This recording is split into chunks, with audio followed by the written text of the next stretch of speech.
My daughter didn't call me for 10 years, but as soon as she found out I won $8 million in the lottery, she showed up at my door begging for forgiveness.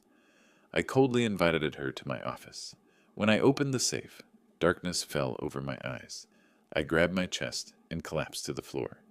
Before continuing, subscribe to the channel and write in the comments what time it is in your region right now. The doorbell rang at 9:30 on a Tuesday morning, right when I was pouring my second cup of coffee.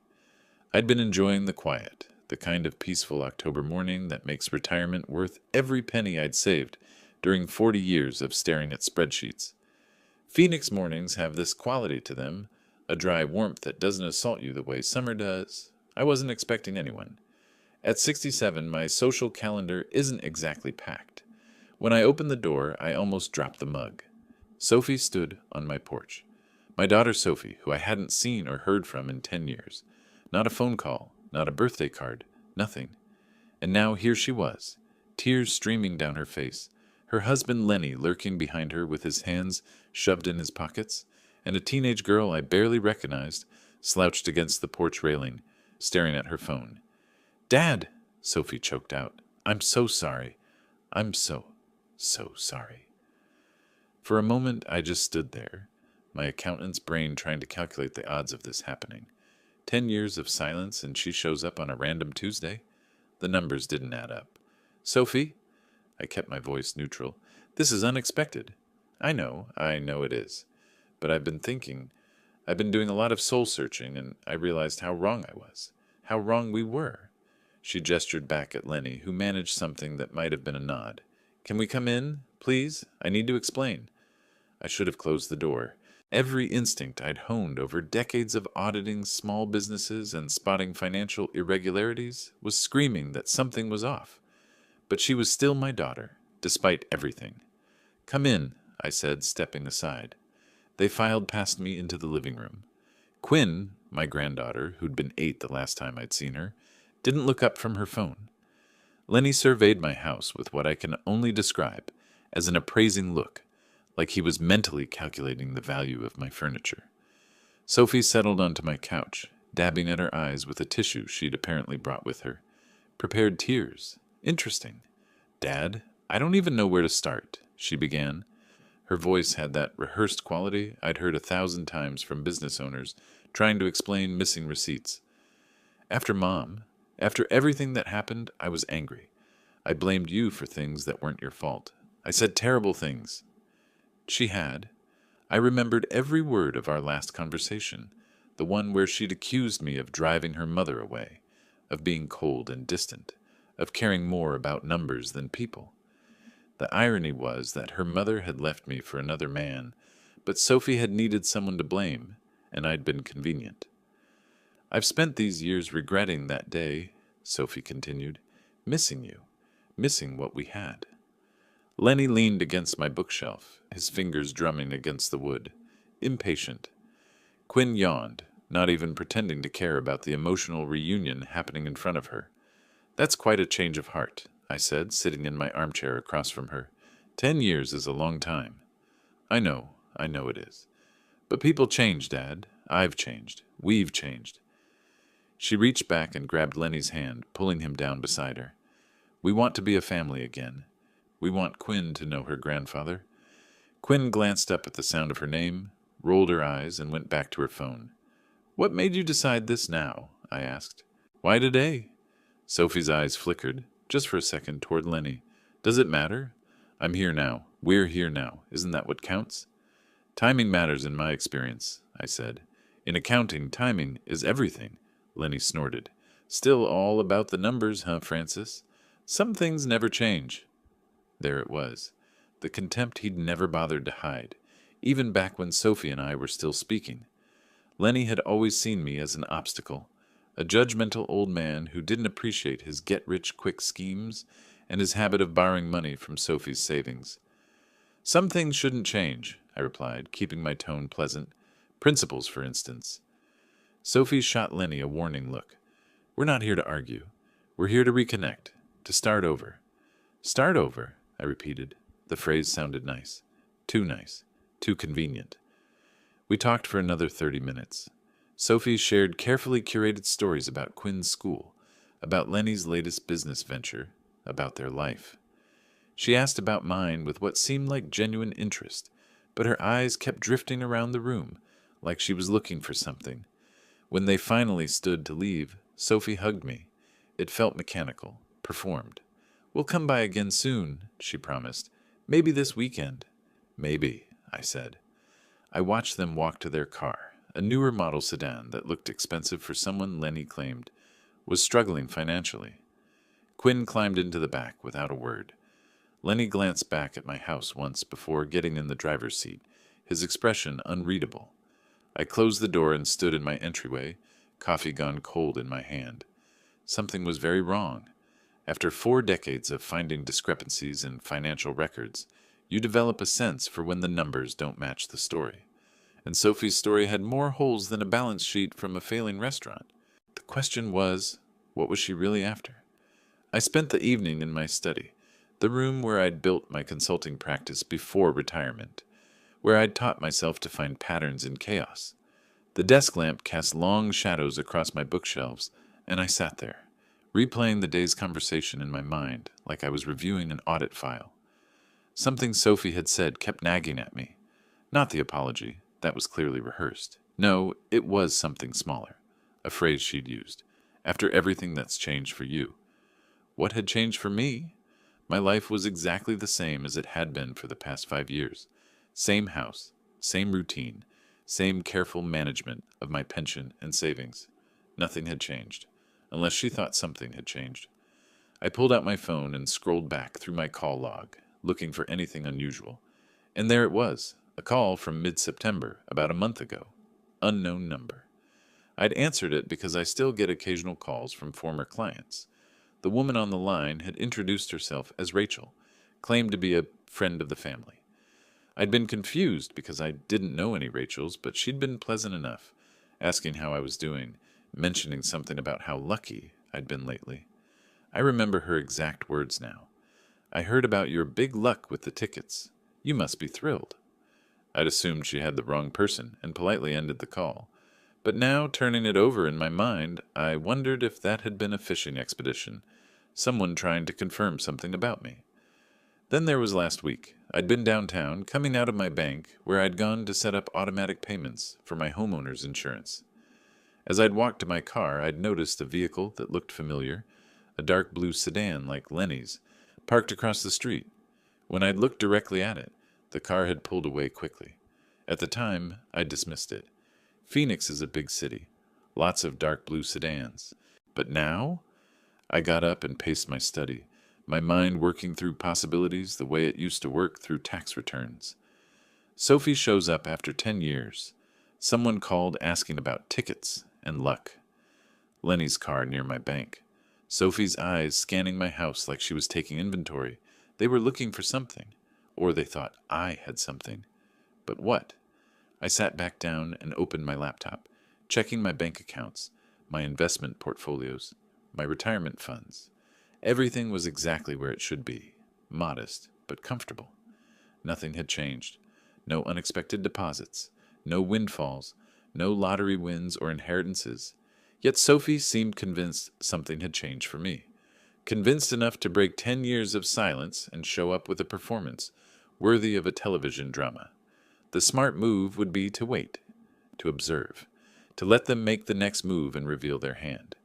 That's what I would have advised a client facing a potential fraud situation. Don't panic.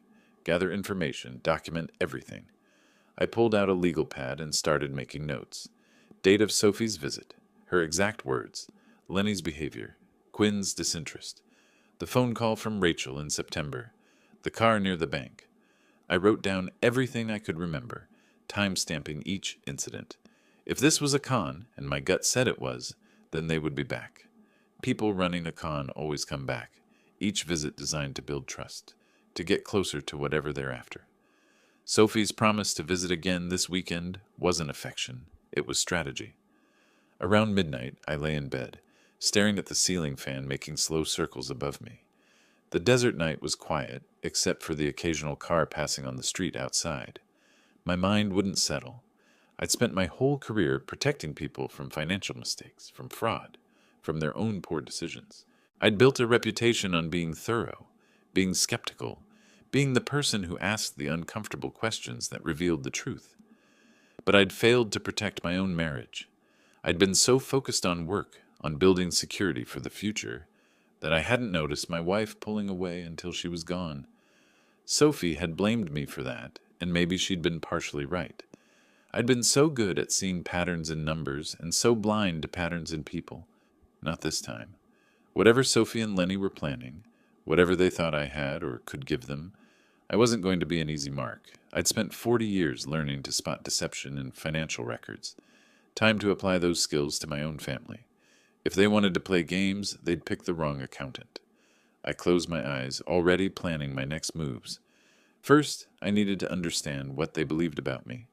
Then I needed to understand why they believed it. And finally, I needed to decide what to do about it.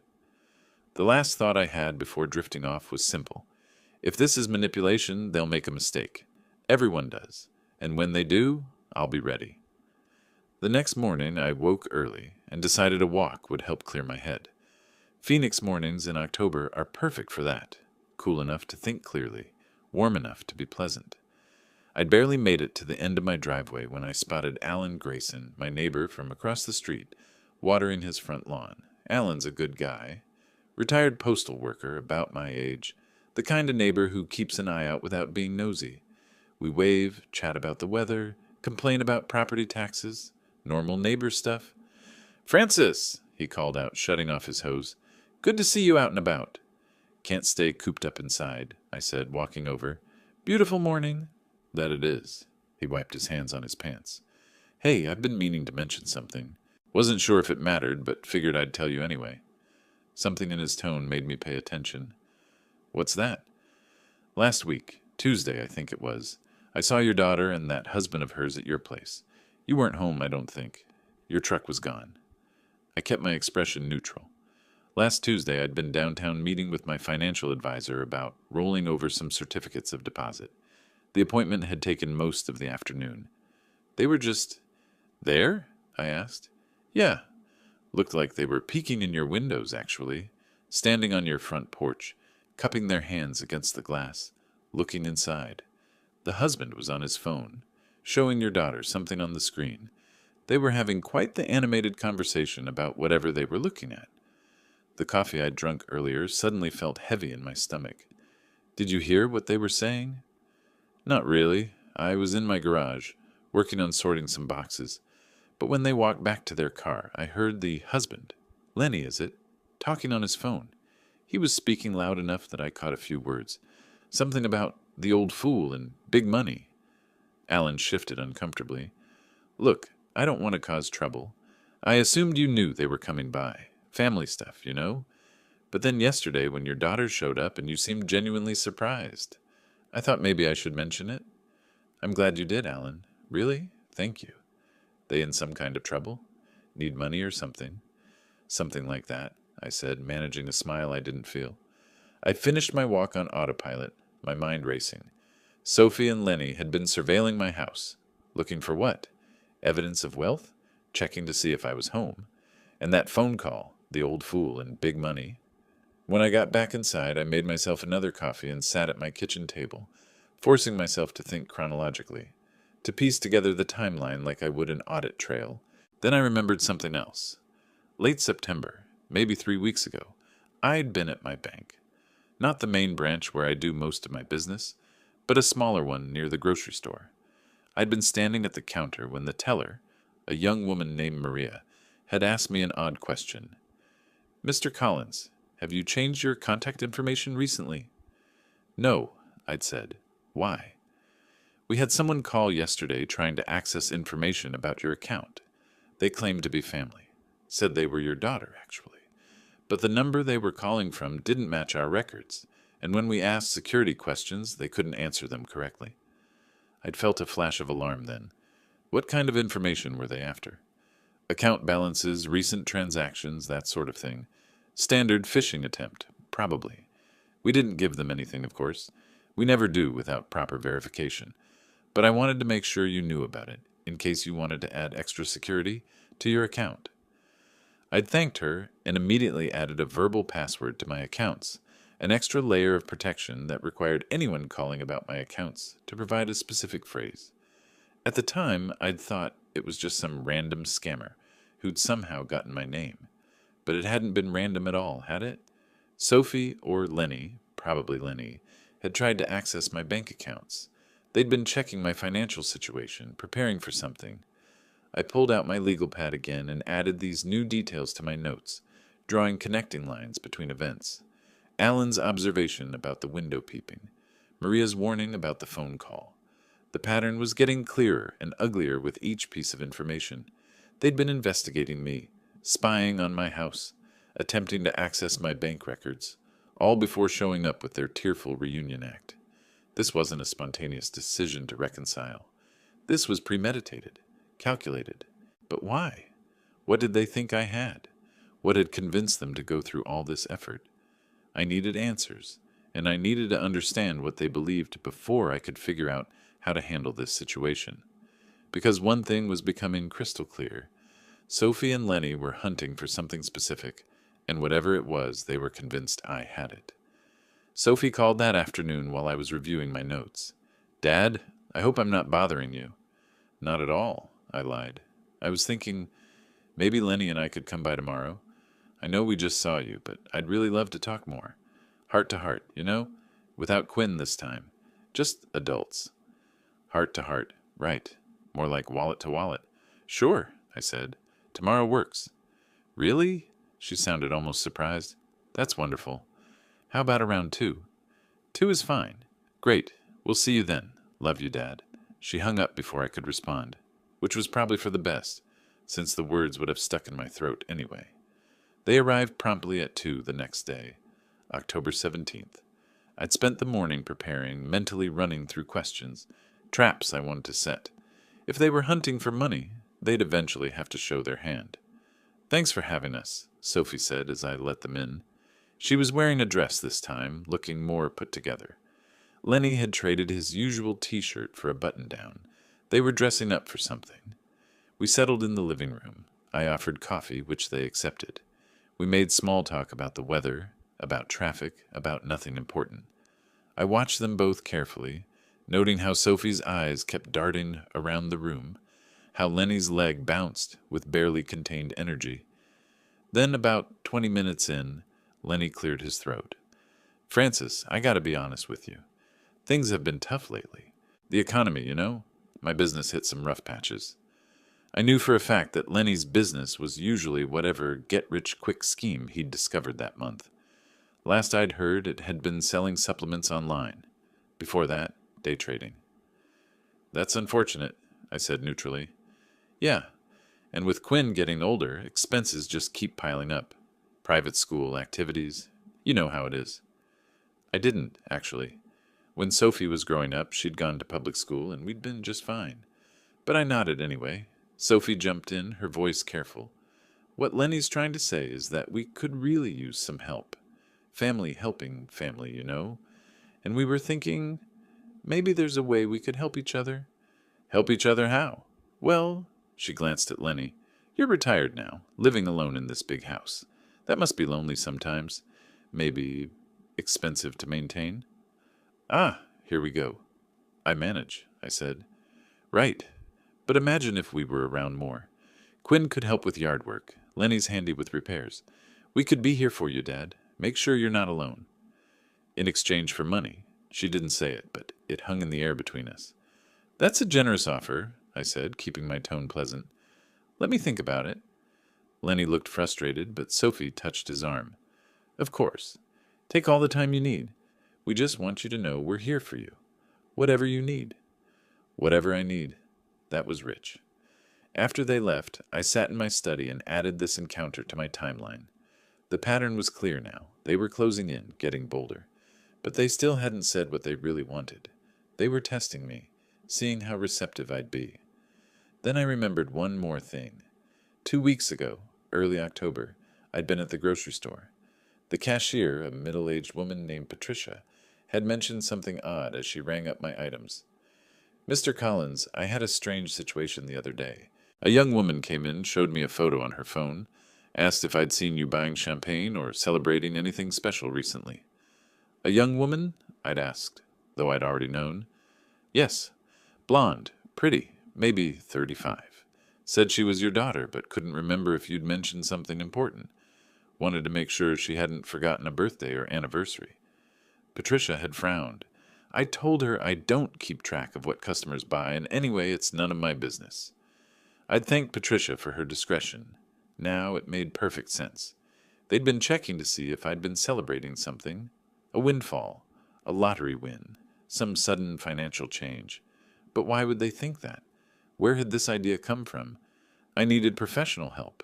Someone who could dig deeper than I could, who could find out what Sophie and Lenny actually knew, or thought they knew. I opened my laptop and searched for private investigators in Phoenix. Found one with excellent reviews. Jack Morissette, former Phoenix PD detective, now running his own firm. His website promised discretion and results. I called his office and left a message explaining I needed help with a family matter. Nothing illegal, just information gathering. He called back within an hour. Mr. Collins, this is Jack Morissette. Got your message. When can you come in? Is tomorrow morning too soon? Tomorrow's perfect. 9 a.m. work for you? I'll be there. That night, lying in bed, I realized something had shifted in me. 2 days ago, I'd been confused and hurt by Sophie's sudden reappearance. Yesterday, I'd been angry at the discovery of their surveillance. Tonight, I was something different. Calculated, focused, ready. They wanted to play games? Fine. But they'd forgotten something important. I'd spent 40 years finding money people tried to hide, spotting fraud, following paper trails others thought were buried. I was good at this, patient, methodical. If Sophie and Lenny were running a con, they were about to learn they'd picked the wrong mark. Because I didn't just spot problems. I documented them, proved them, and when the time was right, I made sure there were consequences. Tomorrow, I'd start building my case. And when I had all the pieces, when I understood exactly what they were after and why, I'd show them what happened when you tried to manipulate someone who'd spent his whole life seeing through manipulation. The thought didn't make me smile, but it did help me sleep. Jack Morissette's office was exactly what I expected from a former cop, turned private investigator, functional, no-nonsense, with certificates on the wall and a faint smell of coffee. I'd called him the day before, and here I was on the morning of October 18th, sitting across from him at his desk. Mr. Collins, he said, sliding a manila folder across to me. I've got your answers, and they're interesting. I opened the folder. Inside were printouts of text messages, photos of Lenny at what looked like a bar, and handwritten notes in Jack's neat block letters. Your son-in-law's been busy, Jack said. He's been telling anyone who'll listen that you won the lottery. $8 million, to be specific. My stomach tightened. But I didn't. I know that. You know that. But Lenny doesn't. Jack leaned back in his chair. Here's what happened. About 6 weeks ago, a guy named Frank Coleman, lives 2 blocks from you, about your age, gray hair like yours, won $50,000 in the Arizona lottery. Small win, relatively speaking. He bought the ticket at the Quick Stop on McDowell. I've never been to that Quick Stop, I said. Right. But Lenny's got a friend who works there, Danny Martinez. Danny sees lots of elderly customers buying tickets. One day he's having a beer with Lenny, mentions this old guy who hits it big, describes him as tall, gray-haired, drives a dark truck. Lenny asks if he remembers the name. Danny says something like, Collins, I think. The pieces were falling into place. He confused me with this Coleman. Exactly. But here's where it gets better. Jack tapped another page. Lenny didn't just hear 50,000. Somehow in the bar gossip, and I've tracked this through 3 sources, the number got inflated. By the time Lenny heard it third hand, it had become 8 million, and he was already primed to believe it because he's desperate. He owes money to some questionable people. How much? $47,000. Gambling debts mostly, bad investments in crypto. He's got people pressuring him, and not politely. Jack pulled out another photo. Lenny meeting with 2 men outside a restaurant, looking uncomfortable. These gentlemen aren't the patient type. So that was it. Lenny heard a rumor, jumped to conclusions, saw me as his salvation. And Sophie, my own daughter, went along with it. 10 years of silence, and she shows up because she thinks I'm hiding millions. There's more, Jack said. Your daughter's been researching you online. She found out about your consulting work, saw that you've been comfortable. She convinced herself the rumor must be true. Why else would you be so quiet about it? The irony would have been funny if it wasn't so painful. I need everything documented, I said. Every conversation Lenny had, every person who heard the rumor. Everything. Jack smiled slightly. Already done. It's all in the folder. Dates, times, witnesses. I spent the rest of October 18th and all of the 19th reading through Jack's report, making notes, forming a plan. The accountant and me appreciated the thoroughness. Every claim was sourced, every timeline verified. On the afternoon of October 20th, my phone rang. Sophie, Dad, can I come by today? Just me this time. I really want to talk about something important. Of course, I said, injecting warmth into my voice that I didn't feel. Come around 4. She arrived wearing what I recognized as her serious outfit, the one she used to wear to job interviews. This was her negotiation costume. We sat in the living room. She accepted tea. Dad, I'm just going to be honest with you, she began. Things have changed for you recently, haven't they? What do you mean? I mean, life has a way of bringing opportunities, unexpected blessings. She leaned forward. And I think when those blessings come, they're meant to be shared with family, don't you? I let silence hang between us. Then, as if I couldn't help myself, I said, Sometimes luck comes when you least expect it. Her eyes lit up, actually lit up, like a slot machine hitting jackpot. That's exactly what I mean, she said, trying to contain her excitement. And families should celebrate together, support each other, maybe even help each other with challenges. What kind of challenges? Well, Lenny's business has had some setbacks. Nothing we can't handle, but it would be easier if we had support. Financial support. From family. There it was, the ask. I stood up, walked to the window, made a show of thinking deeply. Then I turned back to her. Sophie, why don't you and Lenny come by tomorrow? Around noon. Bring Quinn, too. I think it's time we had a serious conversation about family and the future. Really? Her face flushed with what I'm sure she thought was victory. Dad, that would be wonderful. Come to my study, I said. I have some important papers I want to show you. Documents that affect the whole family. After she left, practically floating out my door, I sat in my study and made 3 phone calls. The first was to Arthur Wells, a notary I'd worked with for years. Arthur, I need a favor, and I need you to bring a camera. The second was to a print shop downtown. I need a replica lottery ticket. Very specific requirements. The third was to myself, really. A reminder of what I was about to do and why. They wanted millions that didn't exist. They'd lied, manipulated, spied on me. They'd broken 10 years of silence not out of love, but out of greed. So I'd give them what they were looking for. I'd give them exactly what their greed deserved. And tomorrow, we'd all find out what $8 million of nothing looked like. October 21st arrived with the kind of clear Arizona sky that makes you believe in fresh starts. I didn't feel like starting fresh. I felt like ending something that should have ended a decade ago. By 11:30, everything was in place. Arthur Wells, the notary, was positioned in the corner of my study behind a bookshelf, where he had a clear view of the room. He'd set up a small camera on a tripod, hidden behind some law books. It was recording. You're sure about this, Francis? Arthur had asked when I'd explained my plan. I've never been more sure of anything. The fake lottery ticket was in my safe. A perfect replica I'd had made, complete with the Arizona Lottery logo and the number $8,000 printed in bold letters. It looked real enough to fool anyone who wanted desperately to believe it was real. The doorbell rang at exactly noon. Of course it did. Greed is always punctual. I let them in. Sophie with her practiced smile. Lenny with barely contained anticipation. Quinn trailing behind, already on her phone. Thank you all for coming, I said, keeping my voice warm but mysterious.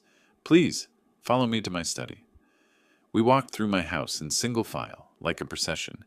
My study is my sanctuary, floor-to-ceiling bookshelves, my old desk from my consulting days, filing cabinets full of decades of carefully organized records, and in the corner, The safe my father had given me 40 years ago. "Have a seat," I gestured to the chairs I'd arranged. They sat, Sophie and Lenny side by side, Quinn in a chair by the window. The air felt thick with expectation. Sophie was gripping Lenny's hand. Lenny's leg was bouncing again, that nervous tell I'd noticed before. Quinn looked bored, but I caught her glancing at the safe. "I've been thinking a lot about family lately," I began, pacing slowly, "about what we owe each other, about loyalty and honesty." "That's exactly what we've been thinking too," Sophie said quickly. "Family is everything." "Is it?" I stopped pacing. Because I remember 10 years ago, family didn't seem to matter much. I remember being called cold, distant, blamed for things that weren't my fault. Sophie's smile faltered. "Dad, I apologize for that. People change." "They do," I agreed. "Sometimes they change for the better. Sometimes—" "Well?" I walked to the safe, letting my hand rest on the dial. They all leaned forward, like plants bending toward light. "There are things in this safe," I said slowly, "that represent years of hard work, careful planning, decisions about the future." I started turning the dial, documents that could change everything for this family. The dial clicked as I entered the combination. Lenny's legs stopped bouncing. Sophie held her breath. Even Quinn put down her phone. "When fortune comes to someone," I continued, my hand on the safe's handle, "it reveals their true character, their real priorities." I pulled the handle. The safe door swung open with a metallic groan, and that's when I grabbed my chest. The pain wasn't real, but my performance was. I gasped, staggered back from the safe, clutched my left arm. "My chest," I managed to croak. "Can't breathe." I let my knees buckle and went down hard on the carpet, making sure to fall where I could see them through half-closed eyes. For a split second, nobody moved. Then Sophie screamed, "Dad!" But she didn't move toward me. Her eyes went straight to the safe. Lenny shot out of his chair, not toward me, but toward the safe. His hands were reaching for the documents inside before Sophie even finished screaming. And Quinn, my own granddaughter, pulled out her phone. But not to call 911. I watched through slitted eyes as she tilted it, adjusting the angle. She was taking a picture of me lying on the floor. "Oh my God," Sophie was saying, but she'd gotten up too, moving toward the safe. "Lenny, is that it?" A piece of paper had fallen out when Lenny yanked open the safe door wider. The fake lottery ticket, landing face up on my desk, where the light caught the numbers just right. $8 million. Lenny grabbed it. Actually grabbed it, his hands shaking. Sophie, look." "We need to call an ambulance," Sophie said, but her voice was distant, distracted. She was staring at the ticket in Lenny's hands. "Is he breathing?" Lenny asked, not looking at me. Quinn took another photo. I lay there, watching them through barely open eyes, watching their true selves emerge like developing photographs. Every horrible thing I'd suspected about them was confirmed in these terrible, perfect seconds. Then I opened my eyes fully and sat up. "The show's over," I said, my voice cold and clear. Sophie screamed again, a different kind of scream this time. Shock instead of fear. Lenny stumbled backward, still clutching the fake ticket. What the... "You can come out now, Arthur," I called. Arthur stepped out from behind the bookshelf, camera in hand, its red recording light still blinking. "What is this?" Sophie's voice was shrill. "What's going on?" I stood up, brushing off my pants, and looked at each of them in turn. "This is the truth. The truth about what you came here for. The truth about who you really are." Lenny was staring at the ticket in his hands, and I watched reality start to sink in. "This isn't real, is it?" "About as real as you're concerned for me," I said. "Arthur, did you get everything?" "Every second," Arthur confirmed. "Crystal clear." I turned to face my daughter, my son-in-law, and my granddaughter. "You rushed past your dying father to grab money. You took selfies instead of calling for help. You revealed exactly what you value, and it isn't family." The silence that followed was the loudest sound in the world. The silence stretched between us like a chasm. Sophie's face had gone from flushed excitement to pale shock in seconds. Lenny still held the fake lottery ticket, staring at it like it might transform into something real. Quinn had lowered her phone, finally understanding this wasn't content for social media. "Dad, what are you talking about?" Sophie's voice cracked. "That ticket.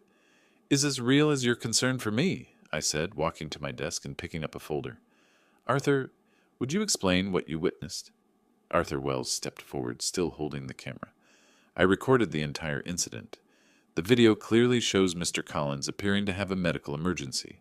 It also shows Mr. Rogers immediately moving toward the safe, rather than toward Mr. Collins. It shows Ms. Rogers looking at the safe contents before checking on her father.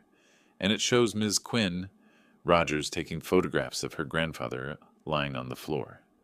Lenny's face turned red. You set us up. I gave you a test, I corrected. You failed spectacularly. This is entrapment. Lenny threw the fake ticket on my desk. Actually, I haven't done anything illegal. I pretended to have a health issue in my own home. You revealed your true priorities on your own. Sophie found her voice. We were concerned about you. We were just checking to see if the money was real before you called for help. I opened the folder and spread documents across my desk. Let me show you what else I know. I pulled out the first report. This is from Jack Morissette, a private investigator. He tracked down the rumor you've been spreading about my supposed lottery win. Turns out there was a mix-up. A man named Frank Coleman, who lives 2 blocks away, won $50,000. But that became $8 million somewhere between the bar and your desperate imagination, Lenny. Lenny's jaw clenched.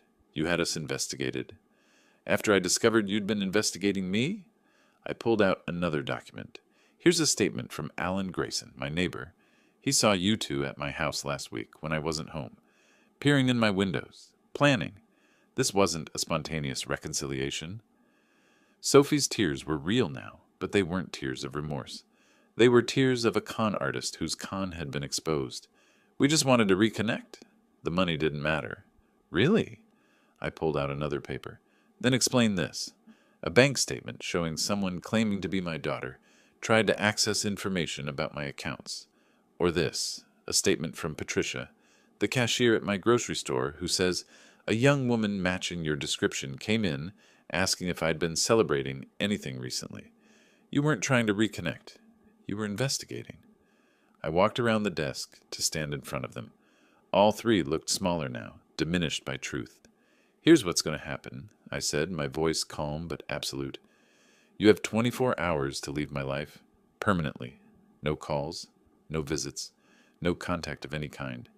If I see you, if I hear from you, if you try to reach out in any way, I take all this evidence to the police and file charges for attempted fraud and harassment. Fraud? Lenny sputtered. We didn't defraud anyone. You spread false information about a lottery win. You attempted to manipulate me based on that false information. You tried to access my private financial information. Arizona takes fraud seriously, especially when it involves vulnerable elderly citizens. I smiled thinly. And yes, I'm old enough to qualify for those protections. Quinn spoke for the first time since the reveal, her voice small. Grandpa, please. Don't, I said quietly. You took pictures of me lying on the floor. You didn't call for help. You thought about social media. You're 14, Quinn. Old enough to know better. Sophie stood abruptly. You're a cruel man. You always were. This whole thing, this trap, it's sick. What's sick, I said, is a daughter who disappears for 10 years and only comes back when she thinks there's money. What's sick is breaking into someone's bank information. What's sick is spreading lies and spying and manipulating. I just held up a mirror. You don't like what you see. That's not my problem anymore. I handed Sophie the folder. Take this. Copies of everything. Consider it a reminder of why you're going to leave me alone. Lenny grabbed Sophie's arm. Come on. We don't need this. They moved toward the door, a small defeated procession. At the threshold, Sophie turned back. I hope you're happy, she said bitterly, living here alone with your self-righteousness. I'm not happy, I said honestly, but I'm free, and that's more than you'll ever be as long as you keep chasing easy money that doesn't exist. They left. The door closed. Arthur and I stood in the sudden silence. That was harder than you expected, Arthur observed quietly. Yes, I admitted, but necessary. What if they don't leave you alone? I looked at the evidence spread across my desk. Then I go to the police, and I've got a lawyer on speed dial. Either way, I'm done being their target. Arthur packed up his camera. For what it's worth, Francis, you did the right thing. After he left, I sat at my desk for a long time, looking at the papers that had ended my relationship with my daughter for good. Outside, the Phoenix sun was setting, painting my study walls in shades of orange and gold. I'd won, but winning felt a lot like grieving. I should have known they wouldn't go quietly. For 2 days, October 22nd and 23rd, I heard nothing. I allowed myself to hope they'd accepted reality. I should have known better. On the morning of October the 24th, my doorbell rang. I checked the peephole and saw Sophie, Lenny, and a man I didn't recognize carrying a briefcase. I opened the door but didn't invite them in. You have 5 seconds to leave my property. The lawyer stepped forward, thin with slicked back hair and a cheap suit. Mr. Collins, I'm Randall Pierce, attorney at law. I represent Ms. Rogers and Mr. Rogers in a matter of emotional distress and elder abuse. I almost laughed. Elder abuse. That's creative. This isn't a joke, Sophie said, her voice hard. Gone was any pretense of the loving daughter. You set us up. You humiliated us. In my own home, which is legal in Arizona, I looked at Pierce. Did they mention they tried to access my bank accounts? That they spread false rumors about me winning the lottery? Pierce's expression didn't change, but I saw a flicker in his eyes. They hadn't told him everything. My clients are willing to forego pressing charges in exchange for a settlement of $100,000 to compensate them for emotional trauma. $100,000. I repeated it slowly. For what? Lenny stepped forward, his face red. You owe us, old man. You lied to us about the lottery. I never once said I won the lottery. You assumed that. You let us believe it. Sophie's voice rose. You manipulated us. I let you reveal who you really are. There's a difference. Pierce pulled a document from his briefcase. Mr. Collins, my clients are prepared to make your life very difficult if you don't cooperate. They can file complaints about your mental state. They can challenge your competency. Ah, there it was. Not a lawsuit, a threat campaign.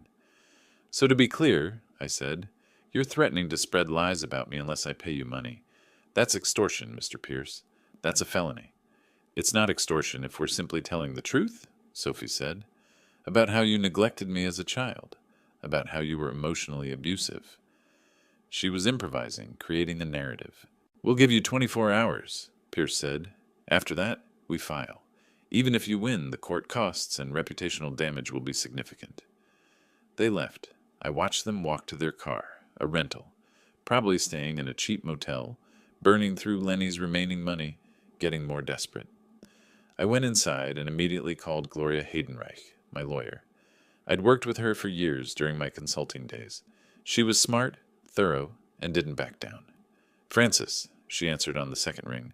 I was wondering when you'd call. You heard? Small community among family law attorneys. Randall Pierce is known for taking questionable cases. He's facing discipline from the Bar Association. The fact that your family hired him tells me everything about their case. They're threatening to spread lies about me unless I pay them $100,000. That's extortion. Did Pierce say that explicitly? Close enough. Good news. Intimidation only works on people who scare easily. I'm guessing you don't scare easily, Francis. Not anymore. Then here's what we do. I'm drafting a cease and desist letter documenting everything. The false lottery rumors, the attempted bank fraud, the harassment. I'm also reaching out to the Arizona Lottery Commission. Spreading false information about lottery winnings is taken very seriously. Will that be enough? It'll be a start. Francis, they're bluffing. They don't have a case. He's hoping you'll pay to make them go away. But if you pay, they'll just come back for more. So we call their bluff? Exactly. I'll have documents ready by tomorrow morning. We'll invite them to a meeting at my office and show them exactly how much trouble they're in. After I hung up, I sat in my living room, looking out at the street. The Phoenix afternoon was bright and hot. Part of me wondered if I should just pay them.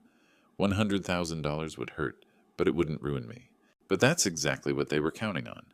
They were betting that the easier path would be more appealing than fighting. They were betting I'd gotten soft in retirement.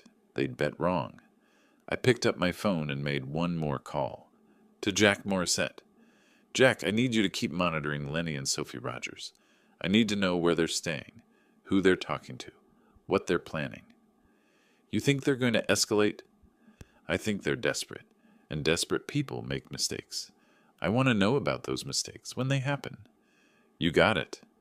I spent the rest of the day preparing, organizing my documents, making timelines, building my case the way I used to build audit reports, methodically, thoroughly, leaving no room for doubt. If Sophie and Lenny wanted war, they'd get it. But they'd forgotten something important.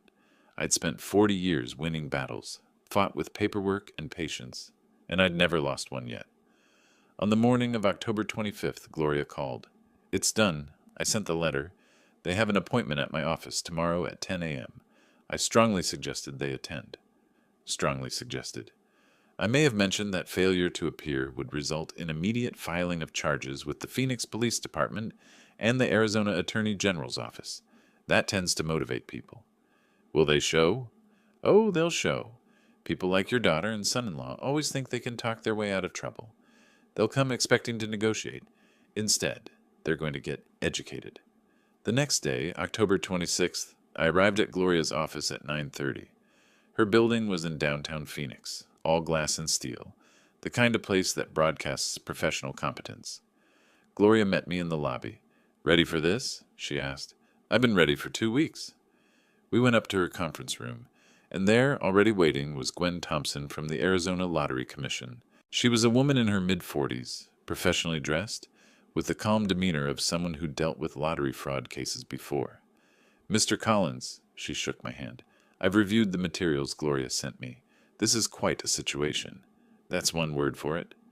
At exactly 10 a.m. the receptionist buzzed. Ms. Haydenreich, your 10 o'clock is here. Send them in. Sophie, Lenny, and their bargain basement lawyer, Randall Pierce, walked into the conference room. They stopped when they saw the three of us waiting. What is this? Pierce demanded. I thought this was a meeting with Mr. Collins. It is, Gloria said smoothly. Please sit down. They sat, but I could see the wariness in their eyes. Lenny kept glancing at the door like he was calculating escape routes. Sophie's face had that pinched look of someone realizing they'd walked into a trap. Let me introduce everyone, Gloria began. This is Gwen Thompson from the Arizona Lottery Commission. Ms. Thompson, these are Sophie Rogers, Lenny Rogers, Quinn Rogers, and their attorney, Randall Pierce. Gwen opened a folder. I'm here in my official capacity to inform you that spreading false information about lottery winnings is a serious offense under Arizona law. It damages public trust in the lottery system and constitutes fraud. We didn't spread false information, Lenny started. You told at least 7 people, according to our investigation, that Mr. Collins won $8 million in the lottery. You used this false claim to justify your demands for money from him. That's textbook fraud. Sophie turned pale. We thought it was true. Someone told us.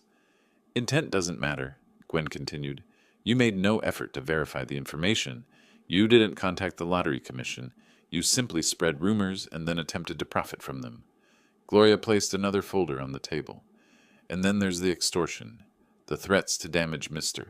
Collins's reputation unless he paid you $100,000, the false claims of elder abuse, the attempted unauthorized access to his bank accounts. Should I continue? Pierce tried to rally. My clients were attempting to reconnect with family. Any misunderstanding. There's video evidence, I said quietly. It was the first time I'd spoken, and everyone looked at me. Video of them rushing to grab money instead of helping me when I appeared to be having a heart attack. Video of my granddaughter taking photos instead of calling for help. It's all documented, time-stamped, and witnessed by a licensed notary. Quinn started crying. Not sad tears, angry tears. The kind of crying that comes when you realize you've been caught and there's no way out. Here's what's going to happen, Gloria said. She slid papers across the table.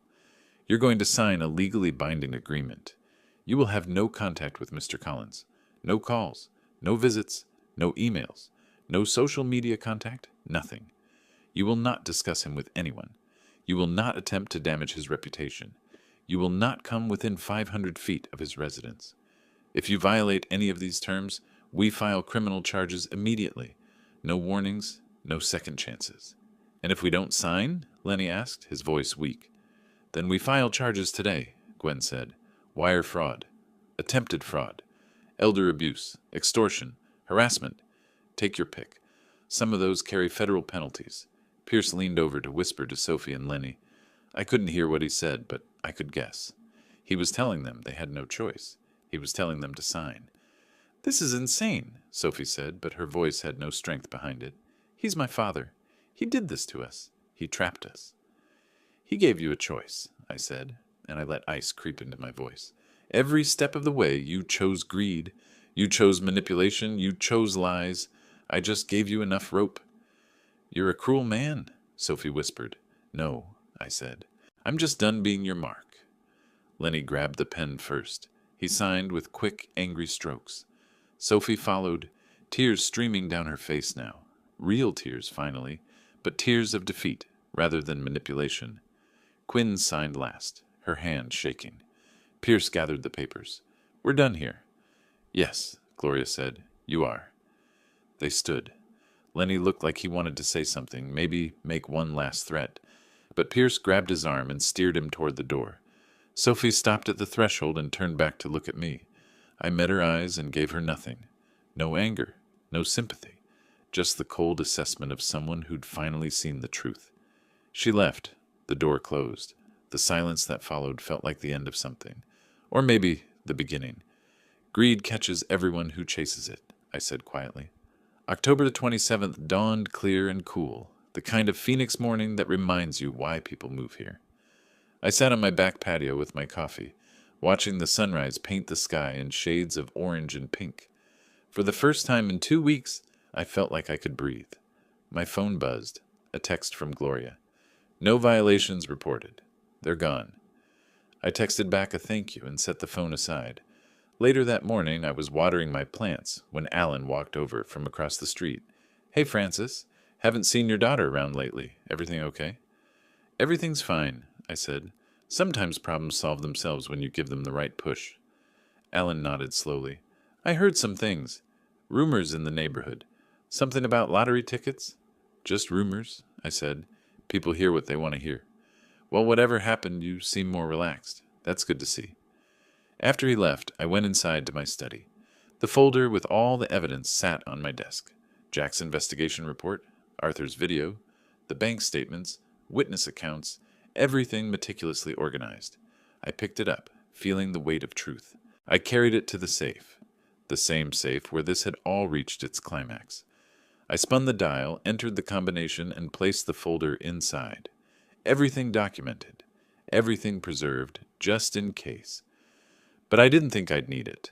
Sophie and Lenny had learned their lesson. They'd learned that easy money doesn't exist, that cons have consequences, and that sometimes the person you think is a victim knows exactly what game you're playing. I closed the safe, locked it all away. On October 28th, I received a certified letter from Gloria's office. Inside was a brief note. Roger's family has left Phoenix. New address is Tampa, Florida. No contact attempts made. Agreement holding. You're officially free. Gee. I smiled. Tampa was about as far from Phoenix as they could get, without leaving the continental U.S. Good. That evening I sat on my patio with a glass of wine, a nice Cabernet I'd been saving. I watched another sunset, this one even more beautiful. Or maybe I was just seeing it more clearly now. My phone rang. Jack Morissette. Just wanted to give you a final update before I close out your file. I tracked them to the airport yesterday. They took a flight to Tampa with one-way tickets. Looked pretty defeated. Minimal luggage. Looks like they're staying gone. Good to know. Thank you, Jack. Send me your final invoice. Already did. Francis, for what it's worth, you handled this better than most people would have. A lot of folks would have just given them money to make them go away. That's exactly what they were counting on, that I'd gotten soft. Well, you proved them wrong. Take care of yourself. After the call, I sat in the gathering darkness and thought about Sophie. Really thought about her. About the little girl who used to sit on my lap and ask me to read her stories. About the teenager who'd rolled her eyes at my jokes but laughed anyway. About the young woman who'd blamed me for her mother leaving and cut me out of her life. I'd lost my daughter a long time ago, probably before she ever left. The person who showed up 2 weeks ago wasn't her. It was just someone wearing her face, chasing money that didn't exist. Maybe she'd learned something from this. Maybe in Tampa, starting over, she'd realized that shortcuts don't work. That manipulation has costs. That family means more than dollar signs. Maybe, but probably not. Some people never learn. They just move on to the next scheme, the next con, the next easy mark, and that was okay. It wasn't my problem anymore. I'd protected myself, stood up for myself, and done it all without breaking a single law. I'd simply held up a mirror and let her see her own reflection. That was enough. Through the sliding glass door, I could see into my study. The safe was closed. The evidence was stored. The chapter was finished. Tomorrow I'd wake up to another Phoenix morning, another day of peaceful retirement, another day of being exactly who I was, methodical, careful, and free. No daughter, no son-in-law, no granddaughter. The empty spaces where they should have been would always hurt, at least a little. But I'd learned to live with absence before, and in exchange for that absence, I had something invaluable. Peace. No con artists in my life, no manipulators, no one trying to take what wasn't theirs. I raised my glass to the last light in the western sky and spoke the words that had been forming in my mind for days. Greed is the trap people set for themselves. The stars began to appear, one by one. The desert air cooled. Somewhere in the distance, a coyote called. The world kept turning. I'd won by refusing to play their game on their terms. I'd won by setting a trap that caught nothing but the truth. And now I'd won by letting them go and moving on with my life. The wine was good. The evening was perfect. And for the first time in a very long time, I felt completely, utterly at peace. Tomorrow would bring new mornings, new problems, new joys. But tonight, I just sat and enjoyed the quiet victory of being myself, unbothered and unmanipulated, in the home I'd built with my own hands and defended with my own wits. It was enough. It was more than enough. It was everything. If you like this story, please like this video, subscribe to the channel, and share your impressions of this story in the comments. To listen to the next story, click on the box on the left.